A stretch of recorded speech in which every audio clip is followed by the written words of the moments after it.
Ted again.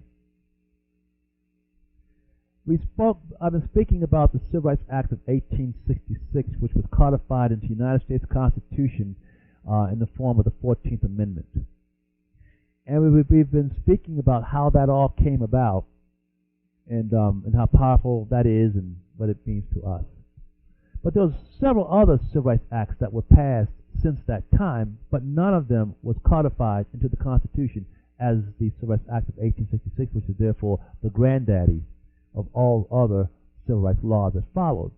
Well, the big civil rights law that everybody seems to know about and is hailed as a great accomplishment is the 1964 Civil Rights Act. I remember, I was like 14 years old when that happened, and I remember Jim Crow those days. I grew up in Maryland, okay? And I remember the day my best buddy and I, when we heard it on the radio, that the Civil Rights Act of 1964, the bill, had passed. We were so elated, man. We were so happy. We were like, yeah, at last. And you know what we did? The barbershops and the clubs and the bars didn't allow black folks in them. You know what we did? The first thing my friend and I did, and we'd never been in this bar before. We'd always seen it. And we walked right inside the bar. And we stood there. We were shaking, man. And we looked, and they looked at us. We just stood there for a minute, and then we left. Just to see what that's all about. And we go to the barbershop. Maybe sit there. Not get a haircut. Just sit there. Then we leave. It was a momentous occasion, a wonderful day that you white people made happen. Now, since that time, though, the state and the fate of the chattel slave descendants has gotten worse. We are worse off today as a people, not the talented tenth, those who have doing well, the athletes, the entertainers, or all that's there, good executives in business. The talented tenth are doing well. The rest of us, as I said earlier, we lead in almost every negative social statistic that there is. We have killed more of our own than white people ever did in this country. We have killed more of our own than the Ku Klux Klan has ever killed. And for that matter, and yet we'll think, wait a minute, the 1964 Civil Rights Act was supposed to better our state. Well, obviously it didn't. By the way, here's something very interesting. Dr. King said the year before the passage of the law, he said in 1963 at the March of Washington, D.C., August 28, 1963, in this now famous I Have a Dream speech. And he said he opened the... Go read I Have a Dream. It's broken into two sections. The first section, he said this. He says, he opened up and he says, 100 years later, 1963, after the signing of the Emancipation Proclamation, the Negro, that's what he calls in those days, the Negro is still not free. He said that 4 times in the beginning of the speech, and that was the basis of his speech after that. 100 years later, now researchers have discovered that the state and the fate of the Negro today is worse than when it was in 1964. Meaning that if it was bad in 1964, as King said, 100 years later the Negro still is not free, that means we are worse off than the slaves. These are the statistics talking here. You want to break it? I'll continue. Okay. These are statistics talking here. Well, what was the problem? Well, we thought here was King and everybody marching with signs saying jobs, justice, equality. What did we get out of 1964 Civil Rights Act? They said it was supposed to integrate, which would make it better for us. Okay? But you know what it did to us? It put us on welfare. Apparently, tucked within the Civil Rights Act of 1964, we talked about integration and jobs and equality. We went for that. But the rest of us out here, Negroes, we did not know what was underneath integration and jobs.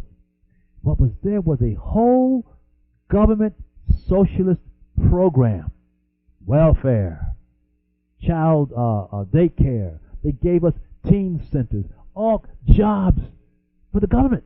government funded. And once we got hooked on that welfare, they pulled it out from under us.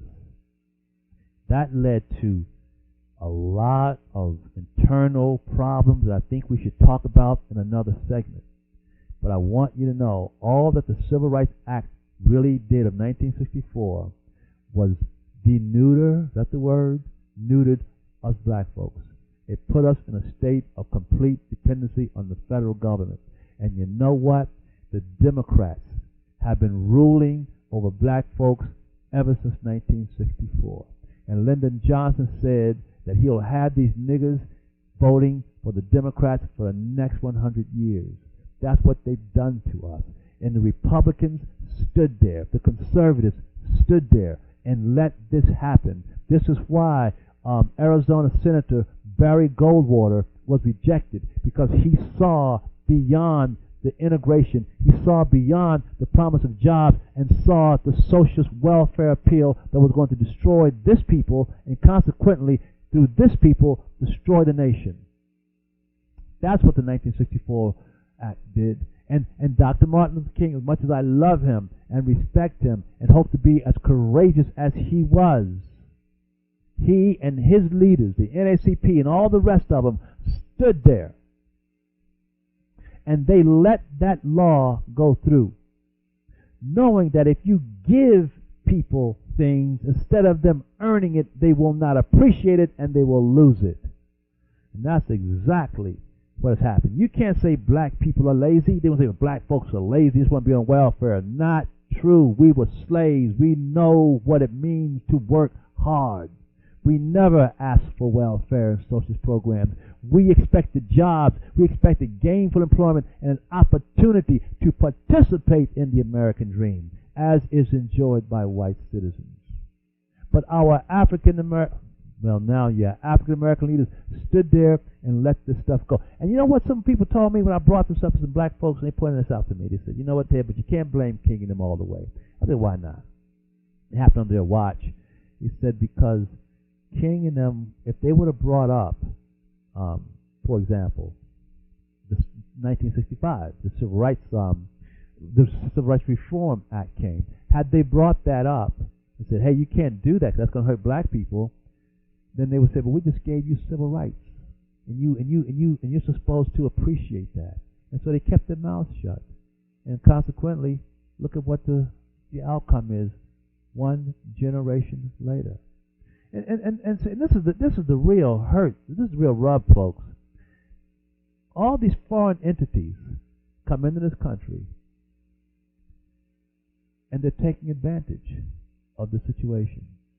They're all coming in on the back of black people in our struggle, what the boys did for us. And they're raping and pillaging our country. And this is all because I believe the African American leaders in 1964, when they saw that, if they read it at all, chose not to deal with it. So that's why I don't like this.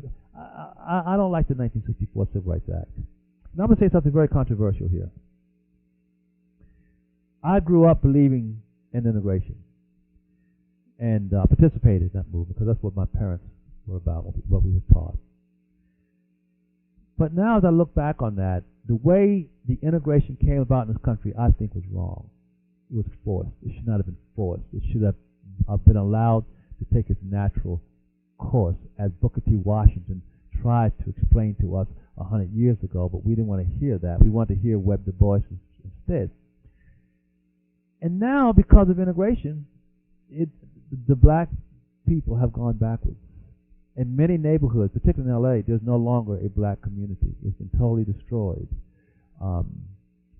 At least in pre-1964, we owned theaters, we owned baseball teams, basketball teams, we had our own resources, our own stores. We had something. It may have been raggedy, but we had something. Now we have nothing. We're just consumers. And we're consumed through welfare. We're hooked. I believe, through the empowerment of our God, if we speak the truth, no matter how much it hurts us, that He will set us free. So that's your 1964 Civil Rights Act. What a lulu. You didn't think about that, did you?